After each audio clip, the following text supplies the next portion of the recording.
ನಮಸ್ಕಾರ, ಸಿಂಚನಾ ಕಿಚನ್ಗೆ ಸ್ವಾಗತ. ಇವತ್ತು ಸೋಯಾಬೀನ್ ಹಾಕಿ ವೆಜಿಟೇಬಲ್ಸ್ ಬಿರಿಯಾನಿ ಹೇಗೆ ಮಾಡುವುದು ಅಂತ ನೋಡೋಣ ಬನ್ನಿ. ತುಂಬ ಸಿಂಪಲ್ ಆಗಿ ನಾವು ಈ ಬಿರಿಯಾನಿಯನ್ನು ಮಾಡ್ಕೋಬಹುದು. ನೋಡಿ, ಮಾಡುವುದಕ್ಕೆ ನಾನಿಲ್ಲಿ ಒಂದು ಕುಕ್ಕರನ್ನು ಬಿಸಿಗೆ ಇಟ್ಟಿದ್ದೇನೆ. ಅದಕ್ಕೆ 2 ಟೇಬಲ್ ಸ್ಪೂನಿನಷ್ಟು ಎಣ್ಣೆ ಹಾಕಿ, ಎಣ್ಣೆ ಮತ್ತು 2 ಟೇಬಲ್ ಸ್ಪೂನಿನಷ್ಟು ತುಪ್ಪ ಹಾಕಿ. ಎಣ್ಣೆ ಮತ್ತು ತುಪ್ಪ ಸ್ವಲ್ಪ ಚೆನ್ನಾಗಿ ಬಿಸಿ ಆದ ನಂತರ ಇದಕ್ಕೆ ಸಾಸಿವೆ ಜೀರಿಗೆ ಹಾಕಿ, ಈಗ ಇದಕ್ಕೆ ಪಲಾವ್ ಎಲೆ ಹಾಕಿ, ಹಾಗೆ ಚಕ್ಕೆ ಲವಂಗ ಏಲಕ್ಕಿಯನ್ನು ಕೂಡ ಹಾಕಿ, ಅಲ್ಲ ಬೆಳ್ಳುಳ್ಳಿ ಪೇಸ್ಟ್ ಹಾಕಿ ಈಗ ಚೆನ್ನಾಗಿ ನಾವು ಇದನ್ನು ಎಣ್ಣೆಯಲ್ಲಿ ಸ್ವಲ್ಪ ಫ್ರೈ ಮಾಡ್ಕೋಬೇಕು. ನೋಡಿ, ಸ್ವಲ್ಪ ಮಸಾಲವನ್ನು ಎಣ್ಣೆಯಲ್ಲಿ ಫ್ರೈ ಮಾಡಿದರೆ ಸ್ವಲ್ಪ ವಾಸನೆ ಚೆನ್ನಾಗಿ ಬರುತ್ತೆ. 4 ಹಸಿಮೆಣಸಿನ್ಕಾಯಿ ಮತ್ತು 2 ಉಳ್ಳಾಗಡ್ಡಿಯನ್ನು ದಪ್ಪಗೆ ಕಟ್ ಮಾಡಿ ಹಾಕಿ, ಈಗ ಉಳ್ಳಾಗಡ್ಡಿಯನ್ನು ಸ್ವಲ್ಪ ನಾವು ಎಣ್ಣೆಯಲ್ಲಿ ಫ್ರೈ ಮಾಡ್ಕೋಬೇಕು. ಈಗ ಇದಕ್ಕೆ 1 ಆಲೂಗಡ್ಡೆಯನ್ನು ನಾನಿಲ್ಲಿ ಕಟ್ ಮಾಡಿ ಹಾಕಿರುವುದು, ಹಾಗೆ ಬೀನ್ಸು, ಕ್ಯಾರೆಟು, ಕ್ಯಾಪ್ಸಿಕಮು, ಬೀಟ್ರೂಟು, ಬಟಾಣಿ ಇಷ್ಟು ತರಕಾರಿಯನ್ನು ನಾನು ತಗೊಂಡಿದ್ದೇನೆ. ನೀವು ಇನ್ನೂ ಸ್ವಲ್ಪ ಬೇಕಾದರೆ ತಗೋಬಹುದು. ನೋಡಿ, ಇಷ್ಟನ್ನು ಹಾಕಿ ಸ್ವಲ್ಪ ವೆಜಿಟೇಬಲ್ಸನ್ನು ನಾವು ಎಣ್ಣೆಯಲ್ಲಿ ಚೆನ್ನಾಗಿ ಫ್ರೈ ಮಾಡ್ಕೋಬೇಕು. ನೋಡಿ, ಸ್ವಲ್ಪ ಎಣ್ಣೆಯಲ್ಲಿ ಫ್ರೈ ಆದ ನಂತರ ಇದಕ್ಕೆ ಒಂದು ಸ್ವಲ್ಪ ಉಪ್ಪು ಹಾಕಿ ಫ್ರೈ ಮಾಡಿದರೆ ತುಂಬ ಬೇಗನೆ ಮೆತ್ತಗಾಗಿಬಿಡುತ್ತೆ. ಹಾಗಾಗಿ ಸ್ವಲ್ಪ ಉಪ್ಪು ಹಾಕಿ ನಾವು ಈಗ ಇದನ್ನು ಫ್ರೈ ಮಾಡ್ಕೋಬೇಕು.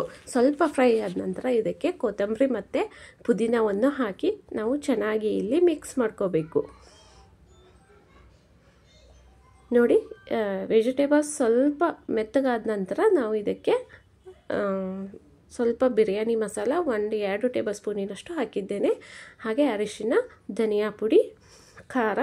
ನೋಡಿ, ಖಾರ ಎಷ್ಟು ಬೇಕಂತ ನೋಡಿಬಿಟ್ಟು ಹಾಕಿ, ಯಾಕೆಂದರೆ ಚಕ್ಕೆ ಲವಂಗ ಎಲ್ಲ ಹಾಕಿದ್ದೇವಲ್ಲ, ಹಾಗಾಗಿ ಸ್ವಲ್ಪ ಹಸಿಮೆಣಸಿನ್ಕಾಯನ್ನು ಕೂಡ ಹಾಕಿದ್ದೇವೆ. ಸ್ವಲ್ಪ ನೋಡಿ ಹಾಕಿ ಖಾರ. 1 ಬಟ್ಲದಷ್ಟು ಮೊಸರು ಹಾಕಿ ಮಾಡೋದರಿಂದ ಟೇಸ್ಟು ತುಂಬಾ ಚೆನ್ನಾಗಿ ಬರುತ್ತೆ. ಈಗ ಎಲ್ಲವೂ ಚೆನ್ನಾಗಿ ನಾವು ಮಿಕ್ಸ್ ಮಾಡಿ 1-2 ನಿಮಿಷ ಚೆನ್ನಾಗಿ ಬೇಯಿಸಬೇಕು. ನಂತರ ಈಗ ಇದಕ್ಕೆ ನಾನು 10 ನಿಮಿಷ ಸೋಯಾಬೀನನ್ನು ಬಿಸಿ ನೀರಿನಲ್ಲಿ ನೆನೆ ಇಟ್ಟಿದ್ದೆ. ಈಗ ಮಸಾಲೆ ಜೊತೆಗೆ ಸೋಯಾಬೀನು ಎಲ್ಲವೂ ಚೆನ್ನಾಗಿ ಮಿಕ್ಸ್ ಮಾಡ್ಕೋಬೇಕು ನಾವು. ನೋಡಿ, ಮಸಾಲ ಎಲ್ಲವೂ ಸೋಯಾಬೀನ್ ಒಳಗಡೆ ಹೋದರೆ ಸೋಯಾಬೀನ್ ಅನ್ನ ಜೊತೆಗೆ ತಿನ್ನಲು ತುಂಬಾ ಚೆನ್ನಾಗಿರುತ್ತೆ. ಹಾಗಾಗಿ ಸ್ವಲ್ಪ ಮಸಾಲೆ ಜೊತೆಗೆ ಮಿಕ್ಸ್ ಮಾಡಿದ ನಂತರ ಈಗ ನಾನು 10 ನಿಮಿಷ ಅಕ್ಕಿ ಕೂಡ ನೆನೆ ಇಟ್ಟಿದ್ದೆ. ಈಗ ಅಕ್ಕಿ ಹಾಕಿ ಎಲ್ಲವೂ ಮತ್ತೆ ಒಂದು ಸತ ನಾವು ಚೆನ್ನಾಗಿ ಮಿಕ್ಸ್ ಮಾಡ್ಕೋಬೇಕು. ನೋಡಿ, ನಾನು ವೆಜಿಟೇಬಲ್ಸ್ ಬಿರಿಯಾನಿ ಎಲ್ಲ ಅದಕ್ಕೆ ಸ್ವಲ್ಪ ವೆಜಿಟೇಬಲ್ಸ್ ಸ್ವಲ್ಪ ಜಾಸ್ತಿನೇ ತೊಗೊಂಡಿರುವುದು. ಈಗ ಇದಕ್ಕೆ ನೀರು ಹಾಕಿ ಎಲ್ಲವೂ ಒಂದು ಸತ ನಾವು ಚೆನ್ನಾಗಿ ಮಿಕ್ಸ್ ಮಾಡ್ಕೋಬೇಕು. ನೋಡಿ, ಎಲ್ಲ ಮಸಾಲ ಅಕ್ಕಿ ಜೊತೆಗೆ ಎಲ್ಲವೂ ಚೆನ್ನಾಗಿ ಕಲಿಸಿದ ನಂತರ ಮೇಲ್ಗಡೆ ಸ್ವಲ್ಪ ಕೊತ್ತಂಬರಿ ಸೊಪ್ಪನ್ನು ಹಾಕಿ ಈಗ 2 ವಿಸಿಲನ್ನು ನಾವು ಕೂಗಿಸ್ಬೇಕು. ತುಂಬ ಬೇಗನೆ ಸಿಂಪಲ್ಲಾಗಿ ನಾವು ಇದನ್ನು ಮಾಡ್ಕೋಬಹುದು. ನೋಡಿ, ಇವಾಗ 2 ವಿಸಿಲ್ ಕೂಗಿದ ನಂತರ ಈಗ ತೆಗೆದು ತೋರಿಸ್ತೀನಿ ಎಷ್ಟು ಚೆನ್ನಾಗಿ ಬಂದಿದೆ ಅಂತ.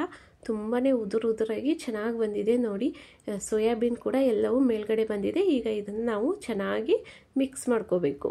ತುಂಬಾ ಉದುರಾಗಿ ಚೆನ್ನಾಗಿ ಬಂದಿದೆ. ನೋಡಿ, ಇವತ್ತಿನ ಈ ವಿಡಿಯೋ ನಿಮಗೆ ಇಷ್ಟವಾದರೆ ನಮ್ಮ ಚಾನಲನ್ನು ನೀವು ತಪ್ಪದೇ ಸಬ್ಸ್ಕ್ರೈಬ್ ಮಾಡಿ, ಲೈಕ್ ಮಾಡಿ, ಕಮೆಂಟ್ಸ್ ಕೊಡಿ ಮತ್ತು ಶೇರ್ ಮಾಡಿ. Thank you.